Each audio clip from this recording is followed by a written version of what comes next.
ప్రభుత్వం 2014 నుండి 19 దాకా తెలుగుదేశం ప్రభుత్వం అధికారంలో ఉండగా 2017-18లో ఈ టిట్కో హౌసింగ్ ద్వారా అనేక మంది పేద ప్రజలకు ఇండ్లు ఇచ్చే కార్యక్రమంలో చాలామందికి పట్టాలన్నీ ఇచ్చేది జరిగింది. అయితే వైఎస్ఆర్ ప్రభుత్వం వచ్చాక వీటిని ఏది డెవలప్ చేయకుండా 5 ఏళ్ళు వదిలిపెట్టి ఆఖరి 5 నెలలు ఉండగా పెయింటింగ్ మాత్రం ఒకటి కొట్టిపెట్టారు.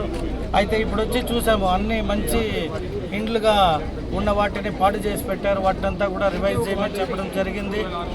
ఇప్పుడు 2000 ఇండ్లు మనం ఇచ్చేకి రెడీగా ఉందని చెప్పారు. వాటన్నిటిని కూడా తక్షణమే ఈ నెల లోపల వాళ్ళకి హ్యాండ్ ఓవర్ చేసే విధంగా రెడీ చేయమని ఆదేశాలు ఇవ్వడం జరిగింది. ఏదైతే 650 ఇండ్లు పెండింగ్ ఉందో వాటికి సంబంధించిన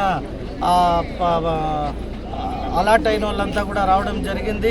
వారికి కూడా ఒక హామీ ఇవ్వడం జరిగింది. 2 ఏళ్ల లోపల వాటిని పూర్తి చేసి వాళ్ళకి ఇచ్చే కార్యక్రమం తెలుగుదేశం ప్రభుత్వం నారా చంద్రబాబు నాయుడు గారు తీసుకుంటారనే హామీ ఇవ్వడం జరిగింది.